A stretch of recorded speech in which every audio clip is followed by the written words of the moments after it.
you know, whatever you say will be recorded for posterity there. All right, going back to share.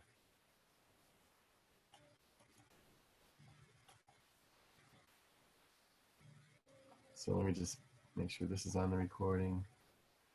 So if we were looking at this one,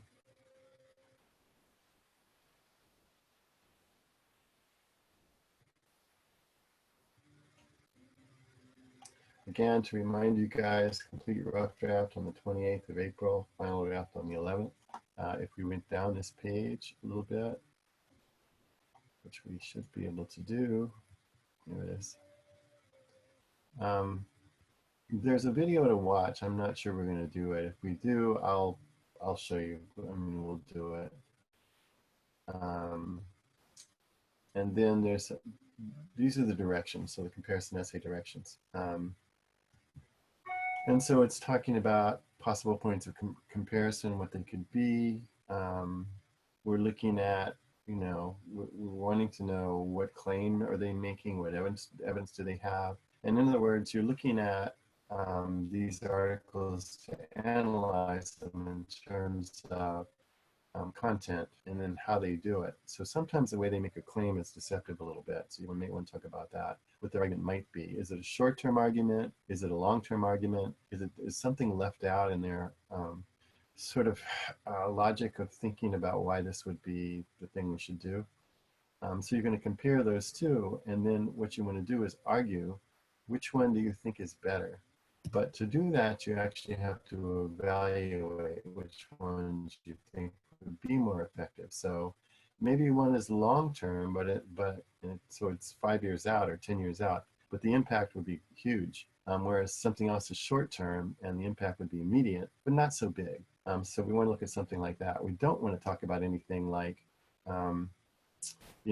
purchasing an electric car. I mean, that's fine. That's okay.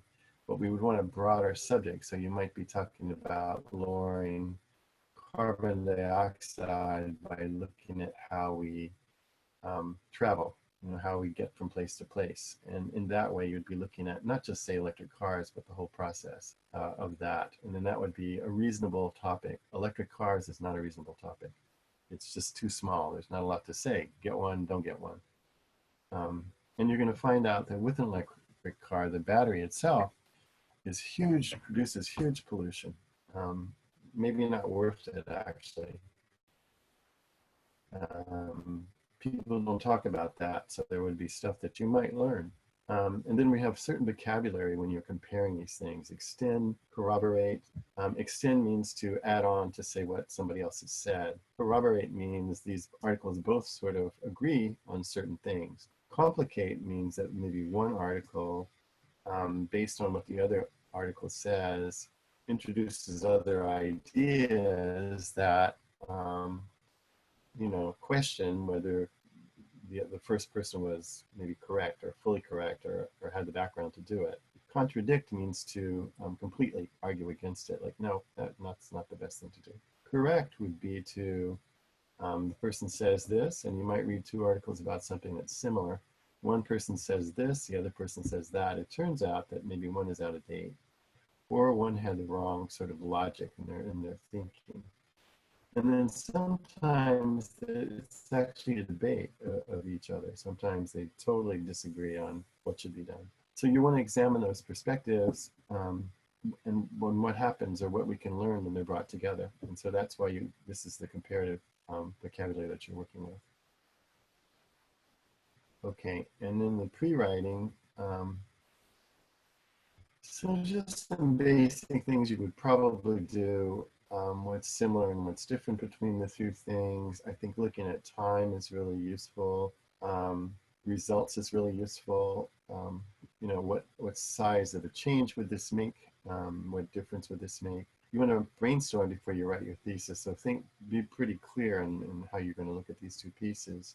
And then when you argue, you can argue that either one is more effective, or that one in the short term is extremely effective and the other in the long term is effective, and maybe the best plan would be to apply both of these. So what you kind of want to do is look through all these articles, and you guys are going to do some research too, and figure out um, from all this stuff that you've looked at, what do you think the best ideas are, and when they should be done. And then you sort of organize your paper. You find two ways that you think are really effective. Um, and you can write it two ways. You can do one where you write a couple of paragraphs explaining why it's all effective, and then go to the other side and talk about why that's all effective, or you can contrast them. You can write one paragraph and write a paragraph on the other and sort of back and forth. I think it's better to cover one completely and then cover another completely and then sort of analyze it. Your conclusion is going to go over kind of summarize what you've discussed and all this stuff. And then it wants to reinforce your thesis. So if you've come down on one side or you're coming down on both sides, or sometimes you might decide that after you've written your research paper, when you're pretty much finished, that this other idea is even better, and suggest that some people maybe have better ideas than either one of these two. Of course, proofread your work, all of that stuff. You'd want to do that. So those are the directions in that way. And then looking at this one again,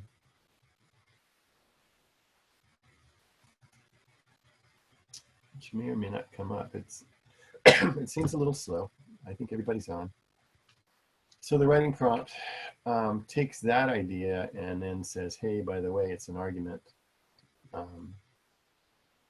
So you have to take a position once you've analyzed it and explain why. And again, it talks about how to organize it. Some people find this one easier to do because it does talk about setting up the background and the introduction. You want a critical summary of each text. We can do a précis. We may decide to do a précis on each one. That would be a simple way to do it. Identifying the main claims of each one, and then your thesis statement. What do you think? And then argue your position clearly on which text has a better idea. Or as we said, it can be many ways of looking at it. Make sure that you integrate evidence and examples from the text through quoting and paraphrasing. That's what we want to talk about today. So you would have in-text citations, you'd have a works cited page, and then analyze these examples to support either your position or the other person's position. Conclude thoughtfully, and it's always great to leave the reader with something to think about. So some people will do a projection on what happens if we don't do either one of these. What would be a projection if we did this one and didn't do that one? What observation can you make? Maybe we're just still haven't come up with good ideas. For instance, there's something called a carbon sink, which would suck up a lot of the CO2, which is a problem. So if you think about the Earth as sort of a circle, and you have a blanket and you cover the Earth with this blanket, heat will go in, but the nice thing about the blanket is it holds heat in. That's good if it's a blanket for us, but a blanket for the Earth means that what's inside gets hotter, which is why, in terms of climate change, temperature is going up. And when temperature goes up, then the climate changes in the world. The things that we're used to, we have a very temperate climate, will change. It will not be temperate. There is no stopping it at this point, which is why we're talking about mitigating. You can already see some of the, especially for the farmers in the Midwest, how they're suffering from a lot of flooding, and that's, in the long run, going to impact our ability to produce food. As it heats up, some things will not grow where they used to grow. In California, our lack of water is going to drive us out of that business of farming, and we produce, I think, something like, I don't know, half or a third of the fruits and vegetables in our country. So that'll have to go away because there's not a possibility. So these are all things we're looking at and from these directions.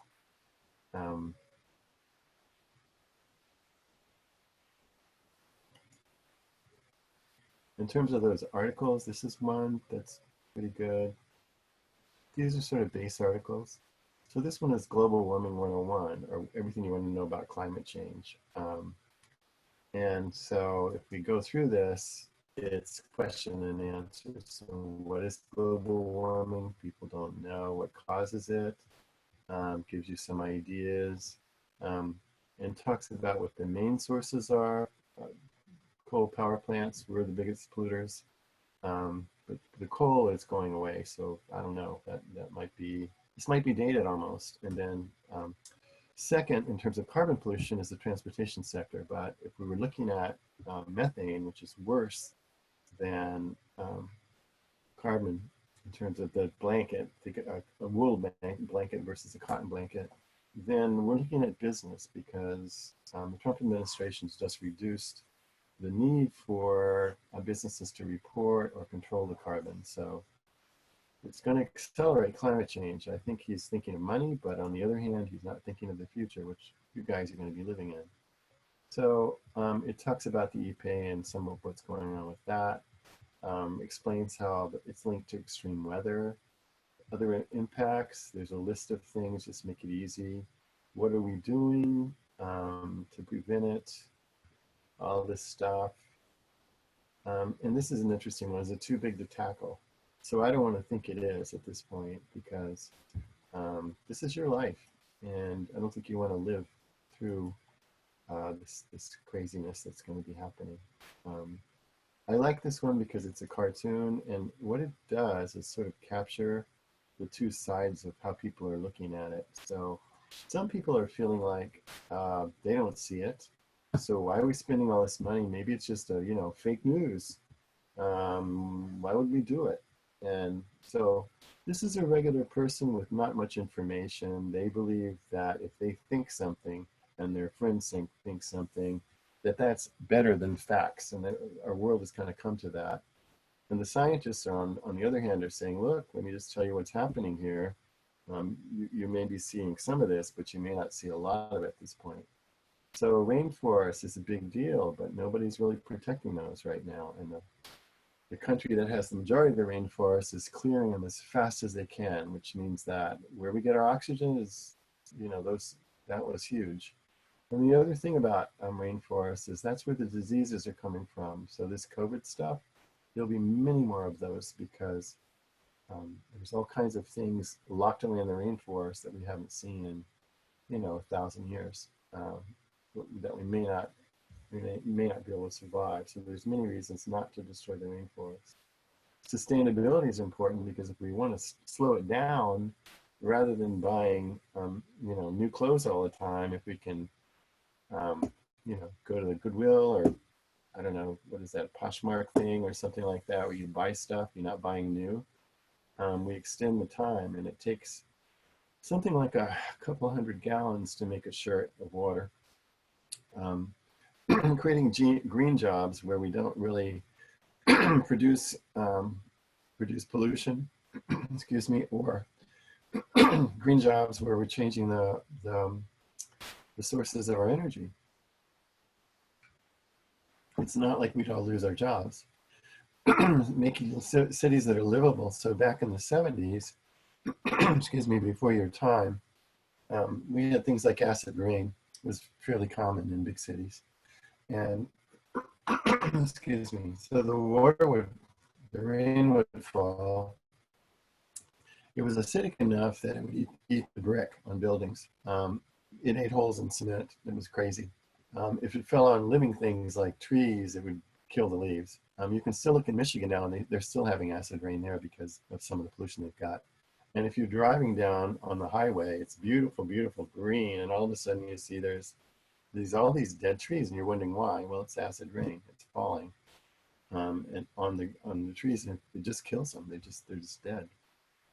Using renewables, that means, for instance, back in my day, we did recycle.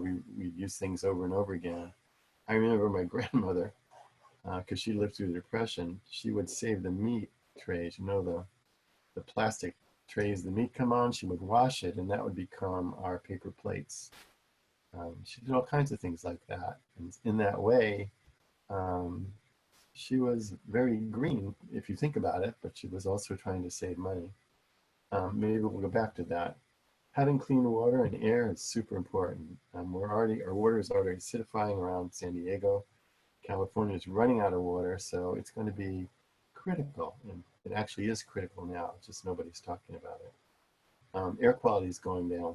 We're kind of lucky, but if you understand how air quality works and how the movement of the air works, in San Diego, every 3 days, we get the air from China.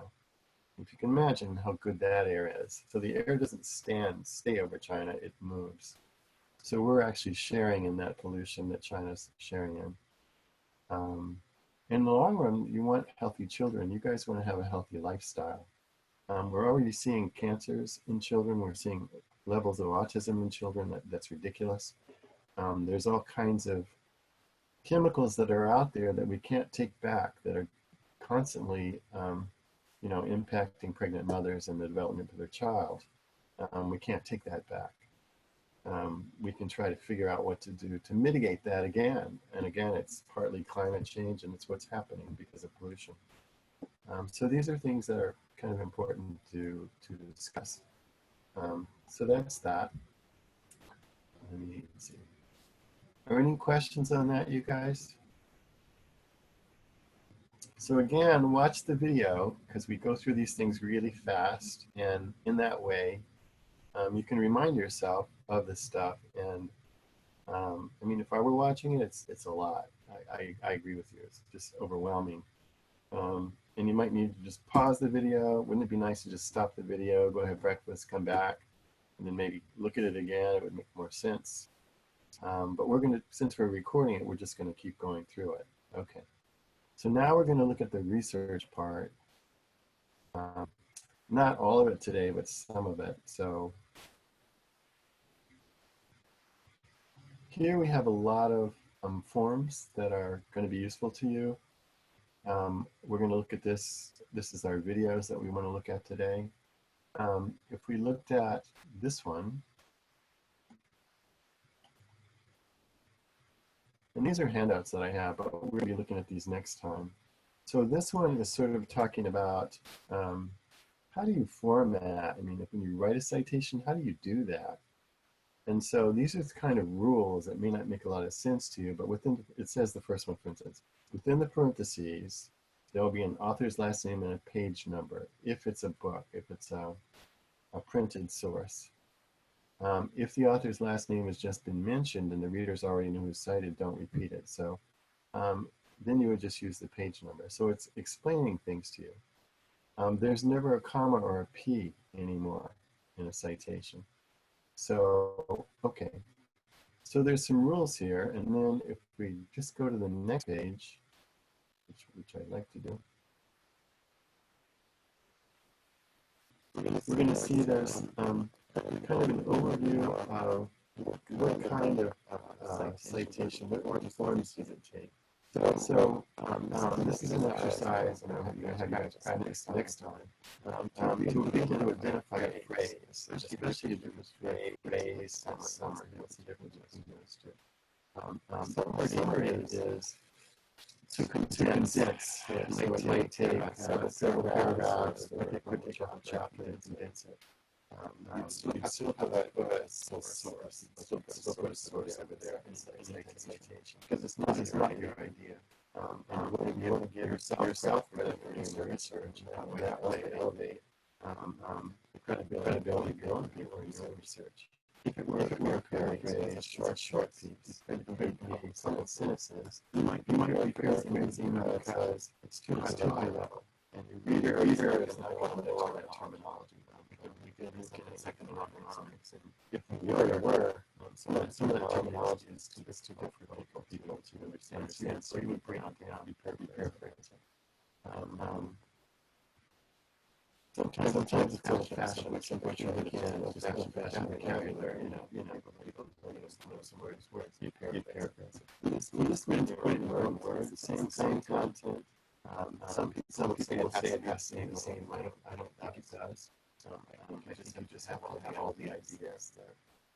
And then of course, there's a quote. A lot of people love to just like the big quotes. Quotes should only be used when they're really effective, because these are supposed to be your idea, and research is just supposed to help you. It's not supposed to substitute what you might say.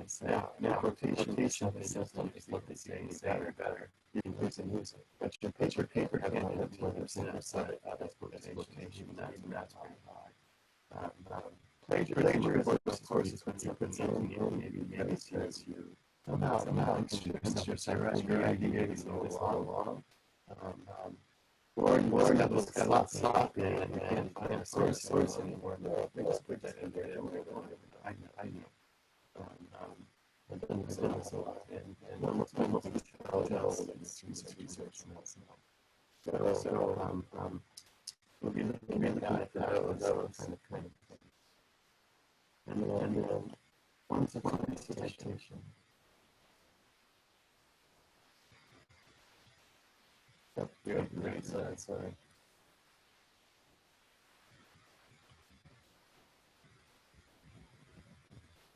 Professor, Yes. I don't know if it's just me, but your sound is tripping out.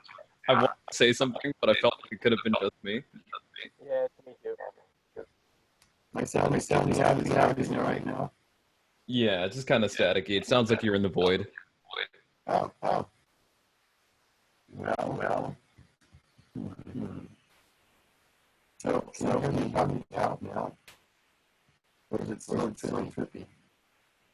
Would you be able to unplug and re-plug in your sound recording device? Sorry, you're sounding like you're in a thing. Would you be able to unplug and re-plug in your audio recording device or no? It's part of the computer. Okay. Sounds like you're part of the computer. You could probably. Is there a way to like restart the stream? Maybe your webcam audio is like messing up or something. Restarting the stream. Close it. Let's close it. You can do that. So we'll close this now. We'll stop here. Now can you do like this? No? You Can can. you guys not? Yeah. Oh, it cleared up a little bit. It cleared up? Yeah, Okay. it sounds fun. It sounds fine now? Yeah, sounds good. So you really couldn't hear all that other stuff we were talking about? No clue.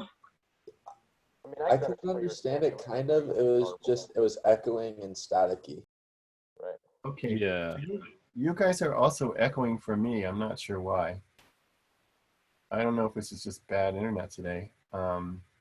Well, I tell you what, I'm going to post the video. If it doesn't work, I have another one I'm making tomorrow morning. So hopefully that one will work. Can you hear me at all now? Yes, hear you fine now. Okay. So we're thinking part of that video won't make a lot of sense. Is that right? I'll watch it myself.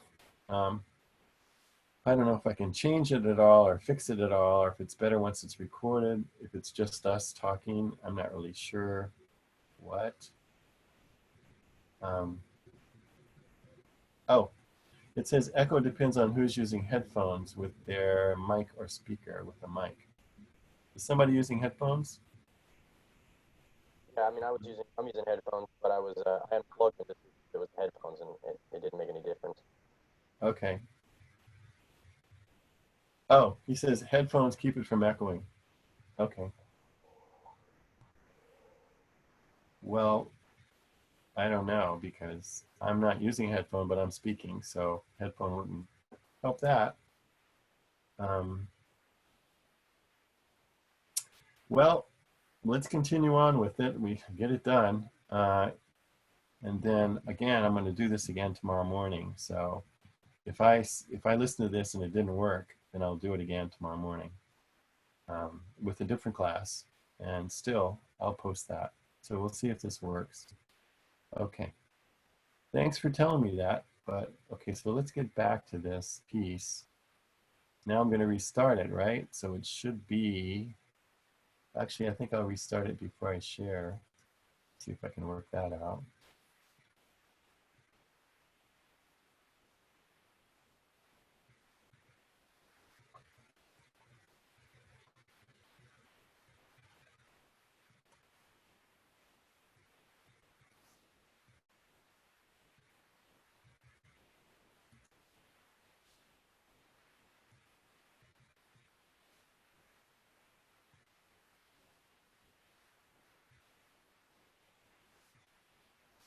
Okay, let's see if this works now. You have to tell me. All right, so am I echoing? Can you guys hear? You touched your screen at one point and it just fixed it. It's totally fine now. It's totally fine. Yeah, you sound perfect. Like we can hear you well. Okay, good. So I think you guys are right. I think the Grossman site. Well, I don't know. I have no idea. Okay. Well, we'll just see how it goes. All right, and the other two handouts, one is on paraphrasing and one is on quoting, but I won't pull those up today because, you know. All right, so hopefully this one will be all right because this is kind of the main thing I wanted to do today anyway. So these are all little overviews. They're very short little pieces. I think they're interesting. This first one explains that scholarship is a conversation. Doesn't maybe make much sense to you, but if you think about it, you're listening to what somebody else is saying, and then there's a bunch of people eventually when you really get into this that are talking about, say, mitigating climate change. And you choose certain things from certain authors to use to, and maybe then you have something to say. So it sort of explains that. It's a quickie. Welcome to Research 101. Scholarship is a conversation.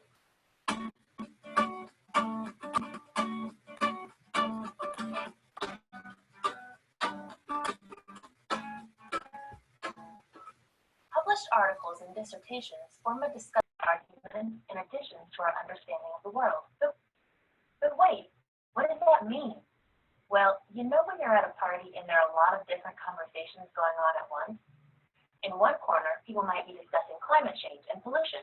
On the other side of the room, some people are talking about the new electric car technology. You have heard both of these conversations and began a new conversation that discusses the impacts of technology in reducing pollution. This is what the scholarly conversation is.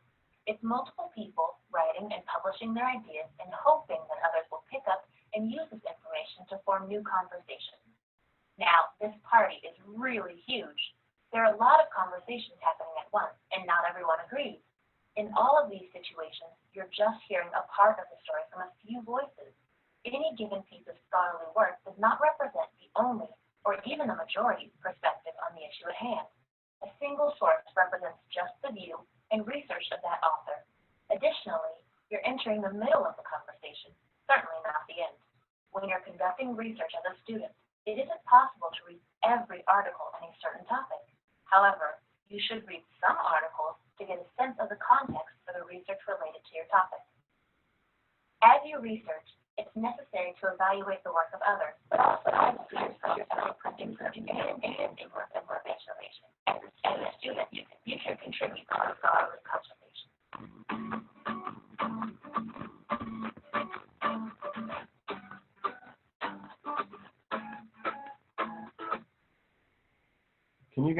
Could you guys hear that? Yes. Yes, good. Okay, well, at least this. All right, so that's the sort of introduction to what you guys are doing and how it looks and why you're doing it. Databases. So we were talking about how Google is probably not the best way to go, and this will sort of show you why.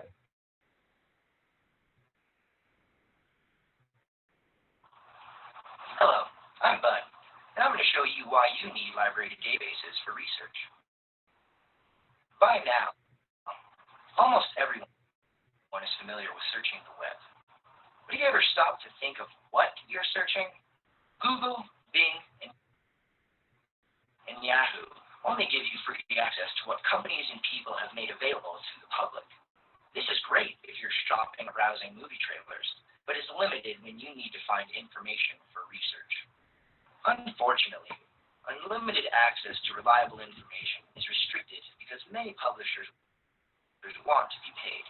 They won't give free access to their copyrighted content. On the web, anyone can create a website on any subject, whether they are an authority or not. No one is policing the web. This makes it hard to find credible information, which is important when you're doing research. Also, Search engines can give you millions of results for each search and only give you a few options to narrow it down. So it's hard to scan the results and find the exact information you're looking for. Now, let me tell you about databases. Databases allow you to find information not freely available on the web. They search thousands of articles and books. You can also find images, charts, and primary sources. Some cover a range of topics. Others are more focused on specific subjects, such as literature, education, or controversial issues. You'll want to choose a database based on your research topic. The articles in databases are from popular magazines, newspapers, trade journals, and encyclopedias. You'll also find scholarly and peer-reviewed articles. They've been chosen because they are written by credible authors, such as journalists, researchers, and experts in their fields. Just like when you search the web, you'll still get lots of results. However, databases give you more control over your results with powerful search tools. Some will suggest additional keywords to use to narrow down your topic. You can further refine your results by limiting to a date range, publication type, and full text. Once you find a worthwhile article, a formatted citation is often available to copy and paste into your paper. Library databases are filled with credible content and give you powerful search tools to find relevant results.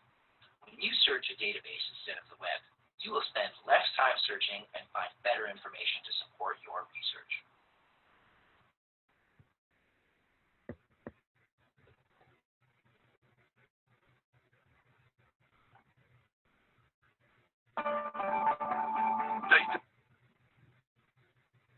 Okay, so does that make sense?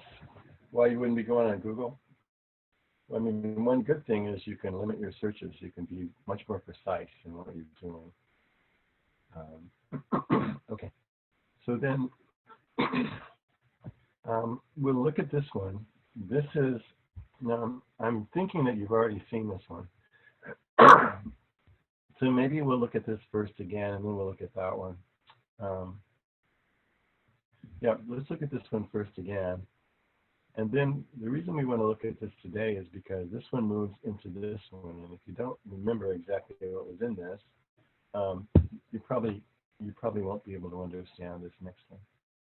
Okay, so let's look at this one. This is the one we saw last time, but we're going to move also from this one into the next one.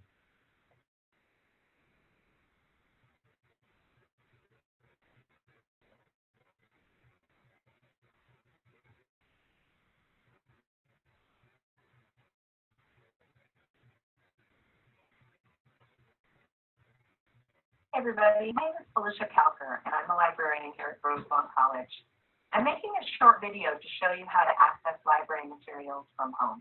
If you're working on a research paper or a project, I hope this will help make it easier for you to get the articles and books and other items that you need for your research project. I hope everybody is hanging in there. I know this is a very difficult time, and we're all going through a lot. So please stay home and stay safe and healthy. That is the #1 priority, okay? But here we are. We're on the library homepage. I'm just going to give you a quick demonstration. You can get here by accessing the Student Services menu on the Rosemont College site, and here's the link to the library. And then when you land on this page, you're going to see the one search box here. And you can go ahead and type in words for whatever your topic is. For example, recycling, hit search, and then we get into some of the search results. Now, the library has a lot of different things. So depending on what your topic is, you might see more newspaper type articles or more books or more scholarly journal articles. Results will vary. What I'm looking at here are a couple of books about recycling and, of course, articles and things like that as well. As you can see, some of these are indicating they are peer-reviewed. Now, remember, that means that before this article could be published, it has to be reviewed by other scholars in the field. So that adds a layer of a higher standard to the item. That gives you another layer of vetting, I guess you could say, to ensure that it's a good quality article. Now, what you'll probably want to do is select the available online filter. It's over here on the left hand, because you want to make sure that you're getting things that you can access from home and not books and other items that are in the library right now. So I clicked that. It doesn't change my results too much because I already had a bunch of ebooks and online articles here front and center. As you can see, many of these are saying available online. Knowing what it takes, how product transformation salient. Okay, let's look at this one. In the Journal of Marketing. So I click here and I go into the record, and there's a section here right in the middle that tells me how to view this online. Okay. Now note above that, here's the article information, and here's some other useful tools you might need to cite this article, for example, for your paper. And this gives you a citation you can copy and paste. I just wanted to point out that it goes to MLA 7th edition first. We don't use that anymore. So you're going to go down to this MLA 8th edition. Make sure you click on that, because this will be out of date. If we look at this, nobody uses this web stuff. They don't use a lot of the way this is actually written. It's a simpler process now, but still click on that one. It's in MLA style by default, so you might need to switch it to APA. You can also get a permanent link here, and this is very helpful also for your works cited list. Make sure that you can give your instructor the link right here back to this item. And don't use the link that's up in the browser, because that one will expire and it won't work. And so here's where we access the full text online, and it's the EBSCO Business Source Complete database. And now I'm being prompted to log in. It's a totally normal thing whenever I'm accessing the library from home. So you'll put in your first name, last name. And then for students, the password, it says your 6-digit PIN. And note, that's your 6-digit date of birth. 2 digits for the month, 2 digits for the day, and 2 for the year. And if you're faculty and staff, it's going to be the network password. This is your typical password that you use for your Grossmont email and everything. And go on right through to the article. Now here's where I can get the PDF full text, and again I can download, print, etc. The full article from here, and this is another record that just gives. She's right. You can get the full text there, and that's all useful. This piece right in here, this abstract, is a summary. So the title might look good, but before you actually go and get the full text, check the abstract and read through that to see if this is what you really want. If it isn't, then move on to the next one. Gives the information, the abstract, the short description of the article, and the subjects that are covered in this article. Okay, there's PDF full text. And I just want to show you, so this will be your last step to get this full article here at home. And there it is. And here's where I can print, download, and everything. Okay. And it's a really good idea as you're doing research to keep track, either copy these from a link or email these items to yourself so you don't have to go back and find this again. And once you have this permanent link, you can click on it and it'll bring you back to this page. Let's take a look at one of the books. Now over here on the left, I have a lot of different filters I can use, and I'm not going to go into all of those, but I want to point out resource types. So if you wanted to narrow it down to just books, you can also. I want to bring you back to that for a minute because she went through that really fast. In theory. Resource type. So if you look at all the resource types here, there's a lot of articles. She's using books. Now, books are useful only because if you're looking at a chapter in a book, the chapter might put together all of these searches that you might be doing, and it might be really excellent.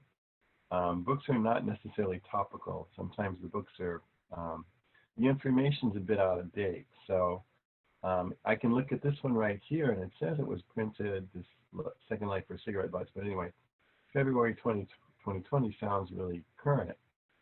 If it's a peer review, and this is a peer review, and it depends on how long the peer review process took. If it's only 6 months, not too bad. If it was a year or two, bad. Books usually take a while to print. So sometimes I think personally it's better to go to articles, and down here you can't see it, but there's going to be newspapers. I think those are excellent. So this whole thing, I think she's kind of on books. So if you wanted to narrow it down to just books, you could also click on books as your resource site. And here we go. Let's go ahead and look at this ebook about recycling. So you'll see that it's very similar to what I just saw. Right here, it says view the full text. Often there's a name of a database here, like Dale or EBSCO or Springer, or it may just say view the full text, but this is what you're going to do, view the full text. And then if you have any issues, you can always contact the librarian online. On our website, we have a chat link there, so you can reach out and chat with us, and we'd be happy to help you. But here's an example of me looking at an ebook. Now, I didn't have to log in again because I already logged in the first time, and it remembers me.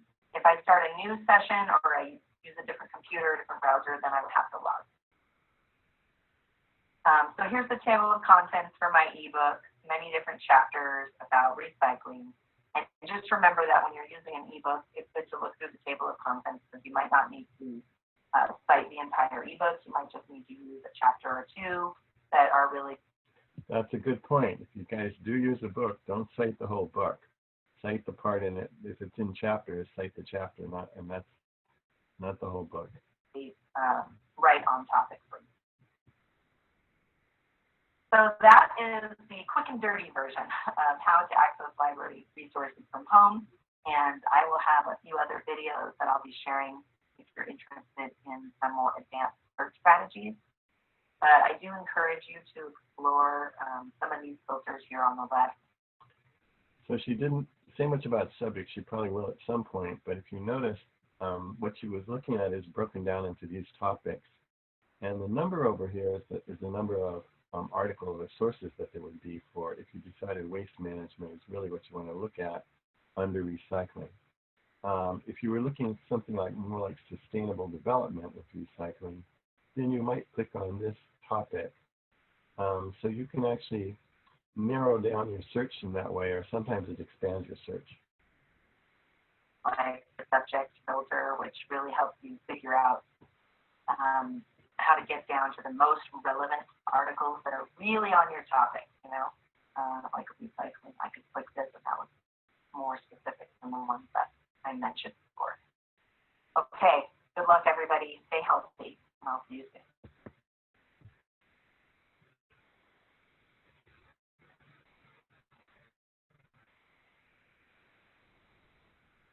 Do you guys have any questions so far?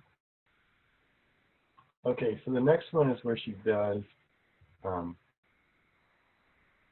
by the way, did that sound okay? All right, good. So I guess maybe the more important part will be recorded. We'll see. The next part is more detailed searches, so which you guys are going to have to do. So we're going to go backwards and look at that. And that's all we're going to do today.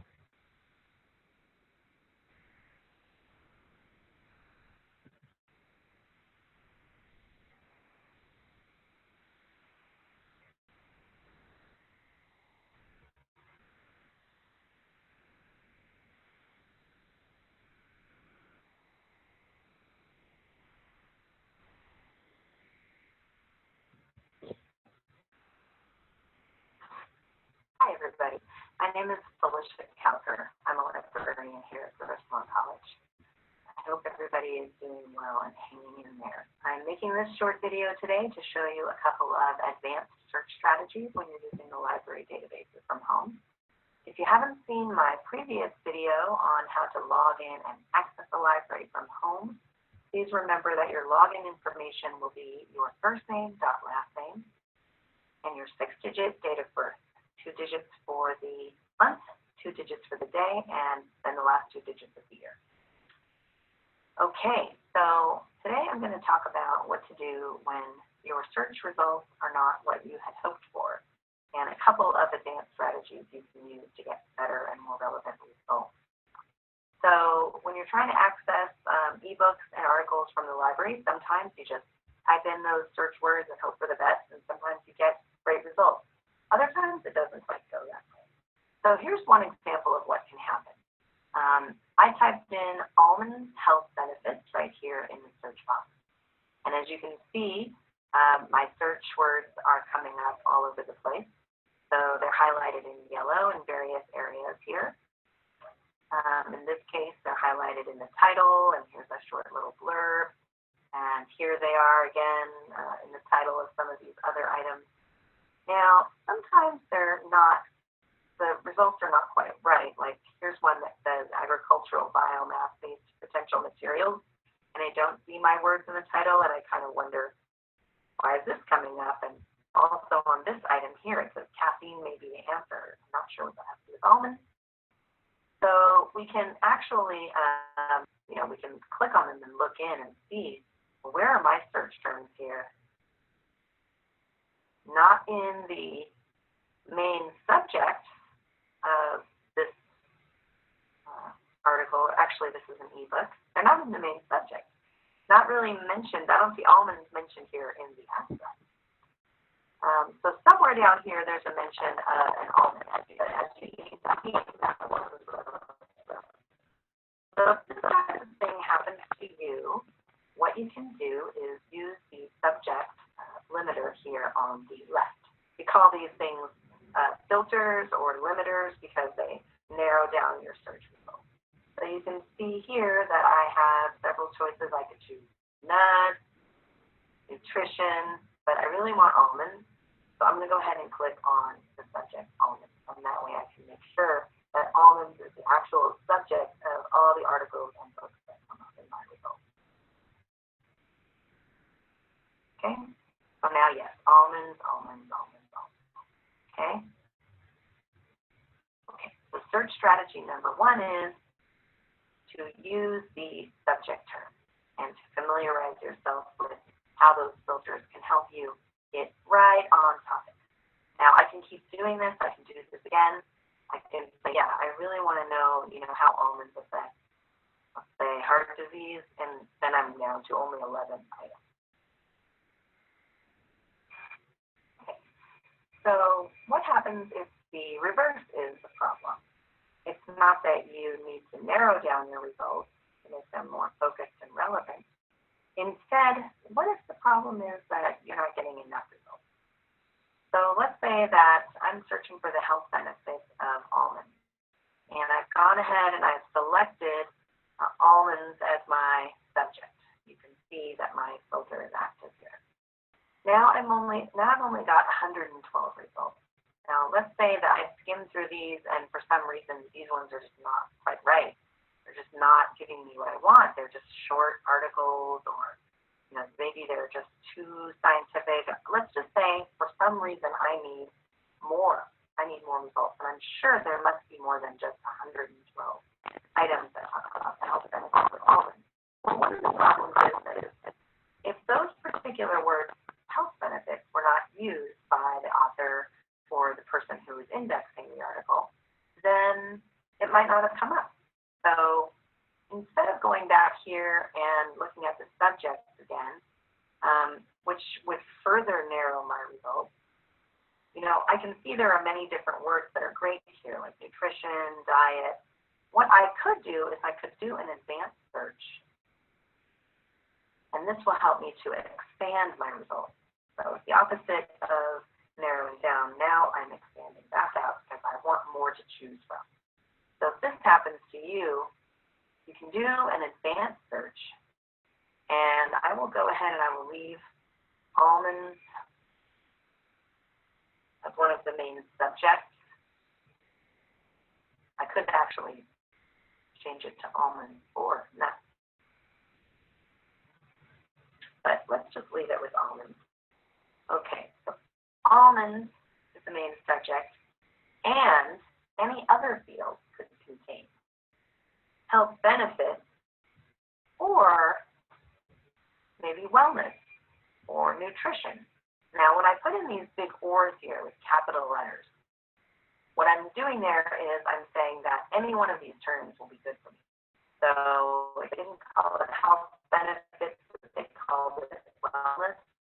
If they didn't call it wellness, they called it nutrition. Any of these will do. And you have to put in that capital "or." Remember, "or" rhymes with "more." That's where you put in synonyms or related terms that you're willing to accept if the term health benefits is not exactly. So that's a good point, because we're talking about mitigating climate change, and mitigating is the main word that is used, but if you go to this advanced search piece, climate change would be your subject up here.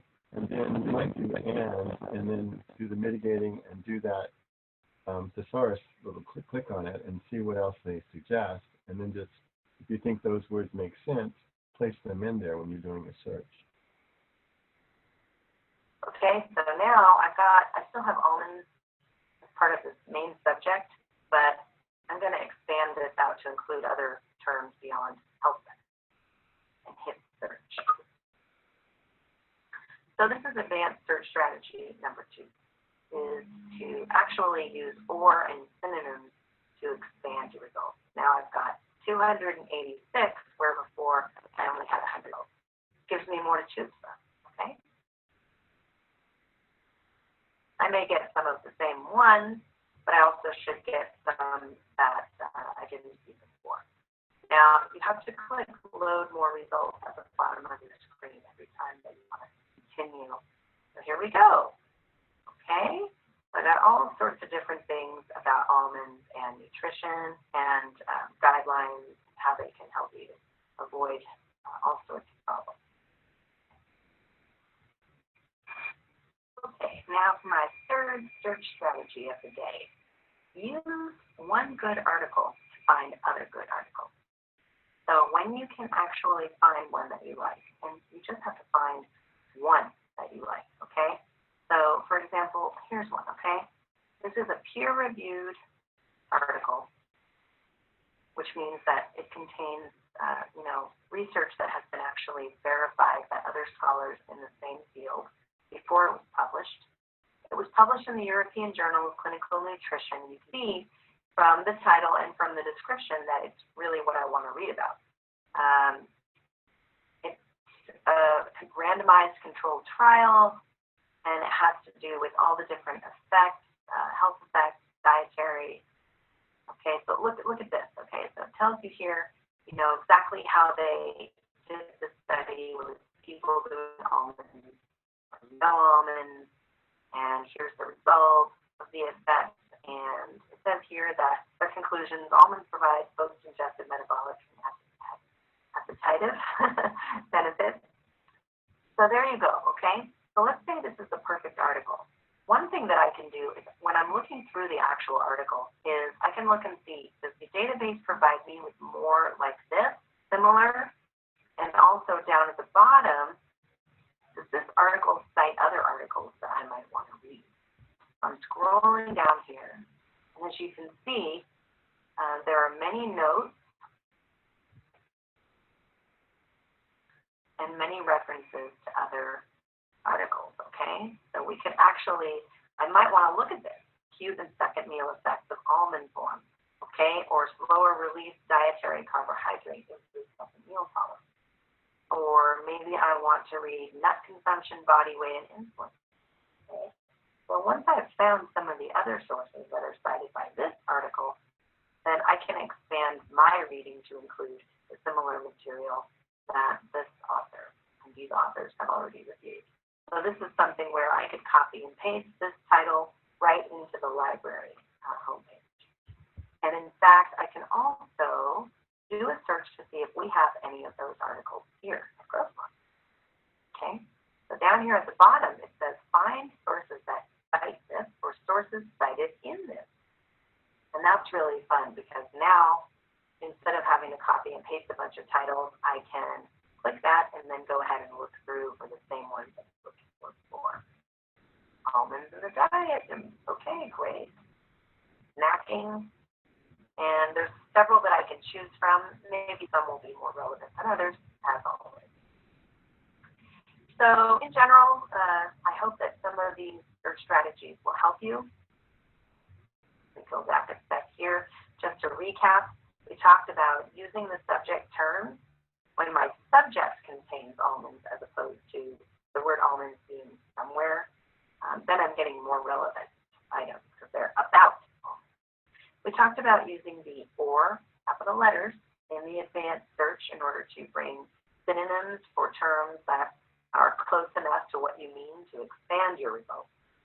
And lastly, I talked about using the items that are cited in one perfect article to lead you to other great reading on the same subject. Don't forget there are lots of other filters that you can try here, and they may help you. The date filter might be an important one for you depending on your topic. Resource type also might be important for you. Sometimes there are many, many resource types listed here. I think I've already limited mine to articles, but you could limit it to books or newspapers or video or data or any type of specific resource that you're looking for. All right. Good luck, and remember, you can always reach out with any questions. You can contact me, Felicia.kelker@GCCCD, or you can use the 24/7 chat with the librarian link on the library homepage.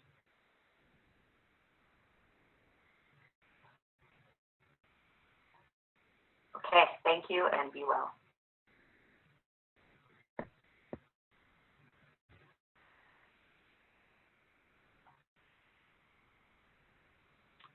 Okay, so that was kind of in case you wouldn't be inclined to look at the films. Those are the films, and then the last two are very good for doing your searches.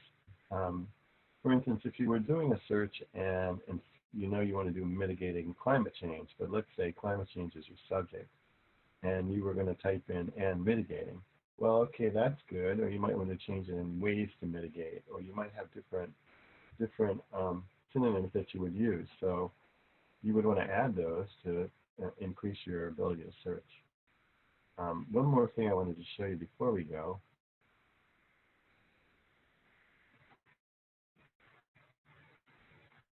Is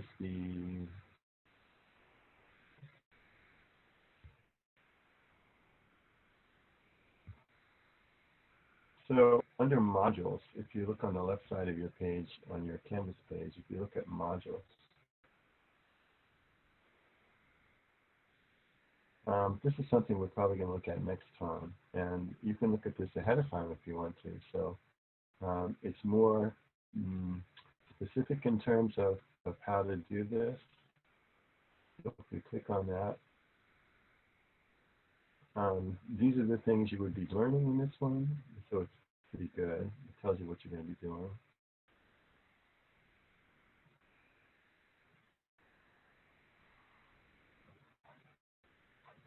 And then when you get on it, so what is plagiarism? So we don't need a handout on that because it's telling you what plagiarism is, and this is the official one from Grossmont. How do citations work, and it explains that to you if you've never done one.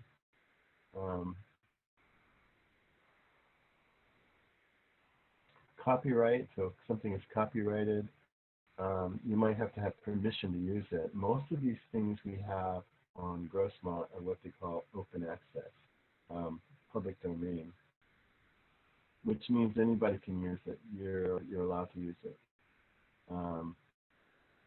And so there's a little video attached to all of these little modules, each one of these little pieces. You can click on it and sort of explains it. It's pretty interesting that way. Okay. Any questions on this whole process? Okay, so we're going to end this. If anybody has any questions about